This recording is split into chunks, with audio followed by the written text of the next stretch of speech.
কিরে তুই গেম খেলছিস যে পড়াশোনা করতে করতে? আমার না ভাল লাগছে না দাদা, না পড়াশোনা হচ্ছে, মানে কিছু বুঝতে পারছি না লাস্ট মোমেন্টে। এত বড় সিলেবাস, না মানে কিছু আছে আমার কাছে। যে সমস্ত স্টুডেন্টস এখন ফার্স্ট ইয়ারে আছে স্পেশালি তাদেরই এই প্রবলেমসটা হচ্ছে। তারা মানে চারদিক দিয়ে না ফ্রাস্ট্রেটেড হয়ে আছে। দাদা কলেজে অ্যাটেন্ডেন্সের প্রেশার দিচ্ছে, আমাদের কলেজে দাদা প্র্যাকটিক্যাল যে ক্লাসে সেগুলো করতে বলছে, দাদা সি এর প্রেশার আছে। তার সাথে সাথে আমি এখন ভাবছি কোডিং করবো কিনা, কারণ প্লেসমেন্টের যা সিচুয়েশন কলেজে তো সেরকম শুনছি সবার প্লেসমেন্ট হচ্ছে না, 100% প্লেসমেন্ট নেই, তো স্কিলস দরকার।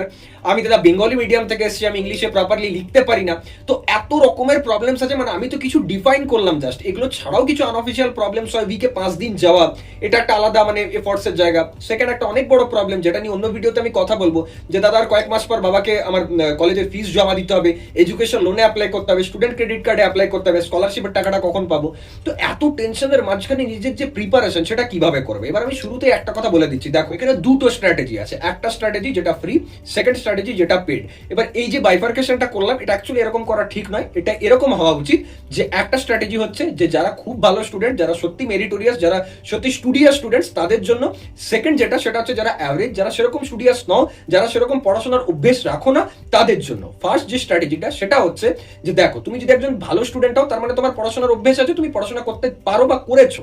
এবার এখানে তোমার কি করা উচিত? কিছু না, সিলেবাসটা নিজের রাখো নিজের সামনে, প্রতিটা টপিক র্যান্ডামলি ইউটিউবে সার্চ করো, হিন্দি বাংলা যা ভিডিও পাবে, যা বুঝবে খাতায় নোট ডাউন করে নাও, ডায়াগ্রাম সমেত কিন্তু নোট ডাউন করবে, কোনো ফর্মুলা পেলে সেটাকে বক্স করবে।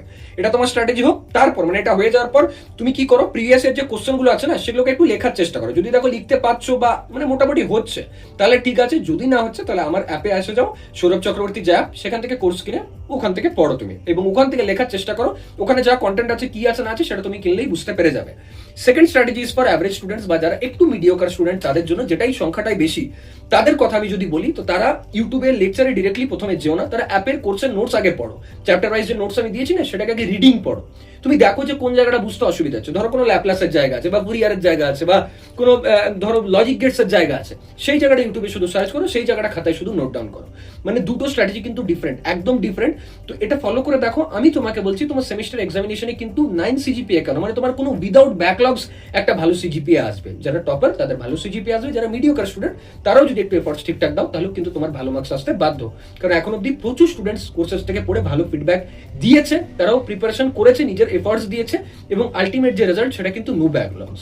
তো তোমরাও এফোর্টস দাও, ডেফিনেটলি তোমাদেরও ভালো রেজাল্ট হবে। বাকি যারা যারা পড়ছো, কেমন লাগছে কন্টেন্ট নিশ্চয়ই কমেন্টে জানিও। আর প্লে স্টোরে যাও, গুগল প্লে স্টোরে সৌরভ চক্রবর্তী যে অ্যাপ, সেখানে কিন্তু কন্টেন্ট অ্যাভেলেবেল। তো দেখা হচ্ছে নেক্সট ভিডিওতে। Thank you.